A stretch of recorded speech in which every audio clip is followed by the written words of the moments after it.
आज आमचा बाहेर फिरायला जाण्याचा प्लॅन आहे, तेव्हा मला तिच्या शब्द बाहेर जाता येईल. ते येणार नाहीत. हे बघा इथं माणूस मारायला टेकलंय आणि तुम्हाला फिरायला जायचं सुचलंय का? हा मग माझा नवरा आहे, तो माझ्याच कामासाठी येणार. तुझं काय संबंध? बाजूला तू मध्ये येऊ नकोस, कळलं ना? का माझं तुम्ही चला. कावेरी, हे बघ, आपलं ठरलं होतं त्याप्रमाणे मी तिला विकलेलं आहे.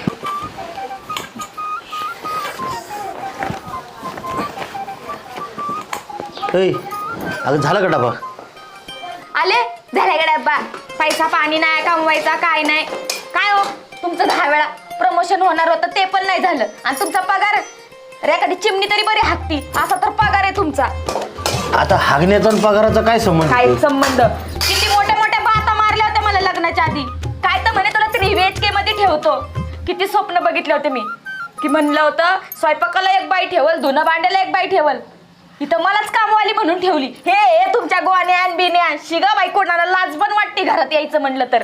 शी अगं आता होईल ना आज ना उद्या पगार वाढ माझी, मग करू की आपण. 3 वर्ष झालं मी हेच ऐकते. आज होईल, उद्या होईल, परवा होईल. कधी होतंय हो तुमचं? आता काय माहिती का, घरात तू माझी बायको आहे पण तिकडं माझी साहेब बायको नाही ना माझी. काय बायको नाही मग करा तिला बायको. मला काय सांगताय? तुम्हाला पैसा कमवायचं कळत नाही. अहो तुम्ही मला कसं राणी सारखी ठेवली पाहिजे. ती बघा शांता, तिचा नवरा बघा कसा ठेवतो तिला, आणि तुम्ही बघा. आता मी बी ठेवली असती पण तिचा नवरा तयार झाला पाहिजे ना त्याला. अगं मी म्हणजे त्या शांताचं बोलते. शांताला बघा तिचा नवरा कसा ठेवतो आणि तुम्ही बघा. आता तिचा नवरा काय करतो तुला माहिती आहे का? हा 2 नंबरचा धंदा करतो. करू द्या की, तुम्ही 3 नंबरचा करा. अगं असं कसं करते तू? आपण शेवटी इमानदार आहे, कष्ट करून जगतोय, हेच आपल्यासाठी मोठी ते गोष्ट. तुमच्या पुरता ठेवा, मला पैसे आणून द्या.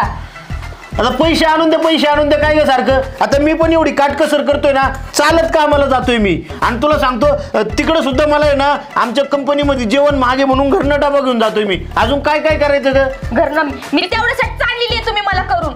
उठ आणि डबा करा आणि देत मला 3 टाइम खायला. लाज वाटते का तुम्हाला? थोडं तरी विचार करायचा. काय माहितीये का, माझ्या आई बापाने मला माझ्या घरी किती सोन्यावानी ठेवली आणि इथं शिग बाया. शिगाबाया म्हणजे काय सारखं शिगाबाया असं नको करू तू. आता आहे ना मला 4-5 दिवस सुट्टी, आपण जाऊ फिरायला मग कुठे. फिरायला नाही, मला पैसे आणून द्या. आता पैसे काय सारखं कुठून आणून द्यायचे पैसे तुला? आता इथे काय झाड लावलं का मी पैशाचं? तिकडं झाड लावा नाहीतर घोड लावा, पण मला इथं पैसे आणून द्या. पैसे आणून द्या सारखं. आता कुठून आणू पैसे? एक काम कर, मलाच विक कुठं तरी आणि आण पैसे.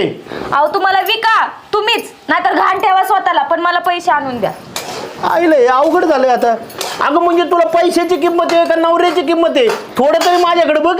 मला एवढंच कळतंय, मला फक्त पैशाची किंमत आहे. पैसा आहे तर दुनिया आहे, नाहीतर काय. अवघड झालंय बाबा. आईला तुला खरंच तुझं लग्न आहे ना नवऱ्याबरोबर नाही पैशाबरोबरच लावून द्यायला पाहिजे होतं. हा ना, हेच चुकलं माझं. किती मला भारी भारी स्थळ आले होते. इंजिनियर म्हणू नका, डॉक्टर म्हणू नका, वकील म्हणू नका, आणि मी पडले ह्यांच्या गळ्यात. हा त्याच्या बापाकडे होता का फाट्या द्यायला? पैसे नव्हते म्हणून तर माझ्या बरोबर लग्न केलं तुम्ही. ती लोक हुंडा मागत होती. असला हुंडा मागणाऱ्यांपेक्षा आमच्यासारखे गरीब परवडले ना. काय नाही बाई जरी भेटली ना तरी लोक पैसा देऊन सगळं होतंय. कळलं का? तुम्ही लागले मला सांगायला. हाय का तुम्हाला तरी? तुमच्याकडे काय हो? लागले मला तोंड वर करून बोलायला. पैसा आणि घर आणि पैसा आणि घर. आईला मलाच कळा ना, नुसता पैसा करते, मला इका म्हणती. अरे मी माणूस आहे का बोकाडे? इका जातो हृदय, नको मला डबा तुझा. डब्बा बिबा काही मिळत नसते. पैसा पाणी आणून द्यायचं नाव नाही. दुसऱ्यांच्या बायका बघा किती चांगल्या आहेत, आणि हे बघा माणूस तसलं. पैसा नाही, काय नाही असं कसं पदरी माझ्या डोक्यात जातंय ना इतकं. माझ्याच पदरात पडायचं होतं काय ह्याला? कुठनं आणायचा पैसा? चांगला एखादा पैशावाला नवरा केला असता तर बरं झालं असतं. माझंच नशीब फुटतं. अरे सचिन, तू एवढा उशिरा का चाललाय? एवढा उशीर कसं काय होतंय रे तुला यायला? अरे तुझ्यासारख्या चांगल्या कामगारांनी एवढं उशिरा जाणं शोभतं का? आपली कंपनी बुडेल ना अशानी. अहो मॅडम काय सांगायचंय, खूप टेन्शन आहे डोक्याला. काय टेन्शन आहे तुझं असं? माझ्या डोक्याला बघ किती टेन्शन आहे. सगळ्या कंपनीचं काम मला करावं लागतं. अहो कामाचं टेन्शन असलं तर ठीक आहे मॅडम, मग पण घरगुती मॅटर्स म्हणजे तुम्हाला काय सांगायचंय? काय नेमका मॅटर काय? मी सोल्युशन देऊ शकते का त्याच्यावर? त्याच्यावर काय सोल्युशन देणार आता? सांग तर मग मला.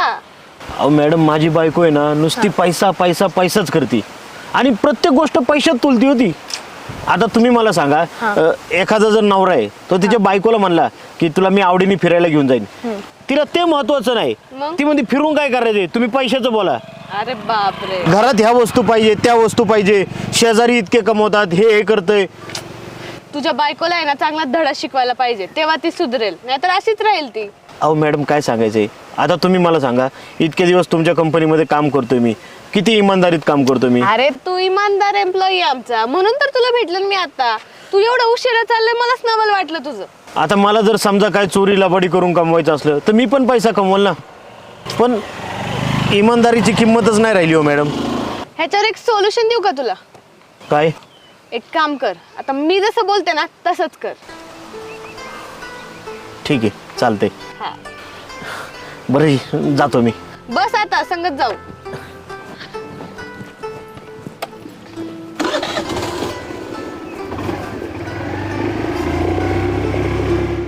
या मॅडम, या या. कावेरी, आलं किरकिर.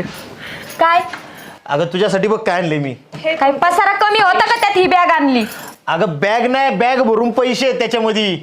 शपथ, काय सांगताय? हा, तू म्हणत होती ना पैसे पाहिजे पैसे पाहिजे, हे घे, एकदाचे पैसे आणून टाकले तुझ्यासाठी. खरंच लय भारी काम केलं बघा हे तुम्ही. माझे सगळे पैसे मी यांच्या नावावर केलेत. हे माझे हस्बंड आहेत बाय द वे आता. मग माझं सगळं यांच्या नावावर आहे आता. म्हणजे हे बघ, तू मला सकाळी काय म्हणली होती निघताना, हा. वाटल्यास स्वतःला विका, मला काय माहिती नाही, पण पैसे घरात आले पाहिजे. मग आमच्या मॅडम काय म्हणल्या, मी तुमच्याशी लग्न करते आणि त्या बदल्यात तुमची माझी अख्खी प्रॉपर्टी तुमच्या नावावर करा. मग ती प्रॉपर्टी सगळी विकली, पैसे गोळा केले आणि तुझ्याकडे आणून दिले. उशिरा का व्हायना, पण तुम्हाला अक्कल आली नाही, हेच माझ्यासाठी लय झालं. हा, बायको तर बायको. पैशावर तुझा हक्क राहील, पण आता माझ्यावरती त्यांचा हक्क आहे बरं का सगळा. चालतंय, काय घ्यायचं ते घे. आणि हे बघ, आता ह्या घराच्या मालकीण आहेत बरं का, हा. तेव्हा ह्यांचंच घरात सगळं म्हणणं ऐकावं लागेल. वाटल्यास तुला हाताखाली 4-5 लोक कामाला घे, पण तुला यांना काही कमी पडून नाही द्यायचं बरं का, सगळी सेवा करायची. कामाला आपल्याकडे नोकर असेल, त्याची नका तुम्ही काळजी करू. चालेल. स्वयंपाक पण करता येतो ना तुला? मी आता नोकर ठेवणार, एवढी बॅग भरून पैसे आणलेत ना, आणि अशी पण तुझी फॅक्टरी आता ह्यांच्याच नावावर, मग काही टेन्शन नाही आता. हा, पण त्यांची बायको मी आहे आता. तो दर्जा तुला नाही देणार. ते काही असू दे, मला पैसे भेटल्याशी मतलब. चालते चालते. आणि ऐक ना आता, काय माहितीये का, ती माझी पत्नी आहे. इथून पुढे कुठल्या पाहुण्यांकडे जायचं असेल, कुठल्या कार्याला जायचं असेल, तर मला बायको म्हणून तिला सोबत न्यावं हा, लागेल असंही बघा. मला तुमच्या पाहुण्या रावण्यात इंटरेस्ट नाही, बिनधास्त तुम्ही तिला घेऊन जावं. चालते. चालतंय, मग एक काम करा, आता तुमचं जे सामान आहे या खोलीतलं ते बाहेर काढा, कारण मी आता बायको ना त्यांची, मी यांच्या संग राहणार. हा, असंही मी एसी रूम वाली रूम करेल आता, एवढं काय. ठीक आहे चालेल, बाहेर काढा मग सामान आहे ते. हा ठीक आहे, चालेल. बॅग घेऊन जा तुम्ही. हो, बॅग तर नेणारच आहे, बॅगेत तर माझा जीव आहे. या. एवढी बॅग भरून पैसे, काय का असा ना, मला पैशाशी मतलब आहे. आता एवढा पैसा भेटलाय ना, पाहिजे तेवढे दागदागिने करल, पाहिजे तेवढे हौस मौस करल. आता दाखवते शांताला, तिच्यापेक्षाही भारी बंगला करते का नाही आता बघा. कावेरी, हा मॅडम जरा दमलेले आहेत बरं का, तेव्हा आता परत डिस्टर्ब नको करू आम्हाला. हा ठीक आहे ठीक आहे.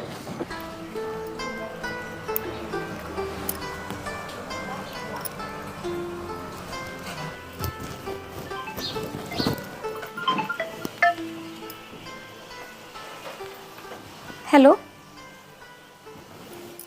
काय? पण तात्या तुम्हाला अचानक हे कसं काय झालं? मी येते लगेच, तुम्ही काळजी नका करू.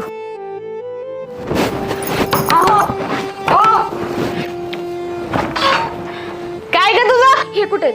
तुला काय करायचंय? माझा नवरा येतो. माझा बाप आजारी आहे, त्यासाठी मला त्यांना घेऊन जायचंय. मग मी काय करू? तुझा बाप आजारी आहे, माझा बाप थोडी आजारी आहे. माझा बाप आजारी असल्यावर येईन तो. हे बघ, मला सरक त्यांना.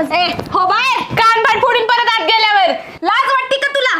कसली लाज? माझा नवरा तो मी विकत घेतलाय त्याला पैशांनी. विकत जरी घेतला तरी मागून आली तिकट झालीस तू. एक गोष्ट लक्षात ठेव, तुला नवरा विकताना नाही लाज वाटली? आता कशी भांडतीयस? हा, हे बघ, जे काय झालं ते झालं, पहिलं त्यांना बोलव. काय झालंय कावेरी, का ओरडतीये? तात्या लय आजारी आहेत, प्लीज चला माझ्यासोबत, ऐका माझं. हे बघ, आज आमचा बाहेर फिरायला जाण्याचा प्लॅन आहे, तेव्हा मला तिच्या शब्दाबाहेर जाता येईल. ते येणार नाहीत. हे बघा इथं माणूस मारायला टेकलंय आणि तुम्हाला फिरायला जायचं सुचलंय का? हा मग माझा नवरा आहे, तो माझ्याच कामासाठी येणार. तुझं काय तू संबंध? बाजूला तू मध्ये येऊ चला. नकोस, कळलं ना? ऐका माझं, तुम्ही चला. कावेरी, हे बग, आपलं ठरलं होतं त्याप्रमाणे मी तिला विकलेलं आहे. तिने माझे पैसे मोजलेले आहेत. सगळं मला मान्य आहे, पण आता तात्यांना तुमची जास्त गरज आहे. हा मग मोठे जावं आहे, तुम्हाला कळतं का नाही का? अगं मग आहेत ना तुझ्याकडे एवढे सगळे पैसे, मग जा ना ते पैसे घेऊन. हे घे बाई तुला तुझे पैसे. मला पैसे नकोय, पण मला माझा नवरा पाहिजे. का? मला माफ कराव. या पैशाने मी सगळं काही विकत घेईल, पण नवरा नाही मला परत भेटणार. हेच तुला मला समजून सांगायचं होतं. आता डोळे उघडले ना तुझे. अगं पैशाने सगळं विकत घेता येतं, पण नाती विकत घेता येत नाही. प्रत्येक गोष्ट पैशात नको बघत जाऊ. पैसा काय ग, आज आहे तर उद्या नाही. पण माणूस, नाती, माणुसकी विसरून चालणार नाही ना. बरोबर आहे ना मॅडम? बरोबर आहे ताई. पैशाला जास्त महत्त्व देण्यापेक्षा माणसाला जास्त महत्त्व द्या. कारण पैसा माणूस कमवू शकतो, पण माणूस गेल्यावर तुम्ही काय करसाल? आज बघितलं ना, तुझे वडील आजारी आहेत, शेवटच्या टप्प्यावर आलेत. त्यांनी काय मागितलं? पैसा मागितला. त्यांनी शेवटी तुला आणि मलाच बोलवलं ना तिथं. हेच मला तुला सांगायचं होतं. माझं खरंच चुकलं, मला माफ करा. घ्या समजून आता. अगं पैसा पैसा काय आपण कमवूच, पण नवऱ्याचं प्रेम तुला कधी दिसलं नाही का ग? चला मी येते. एवढंच तुम्हाला रिअलाइज करून द्यायचं. आणि हा, आम्ही हे सगळं नाटक केलं होतं तुला समजून सांगण्यासाठी. आमचं लग्न नाही झालेलं, हे सगळं खोटं आहे. माझ्याकडून काही चुकलं असेल तर माफ करा. राहू द्या ताई. तुमच्या ह्या नाटकाने मला चांगलीच बुद्धी घडवली. चला मी येते. बरं ठीक आहे, आपण पण आता तुझ्या वडिलांकडे जाऊ. चला. चल पुढं.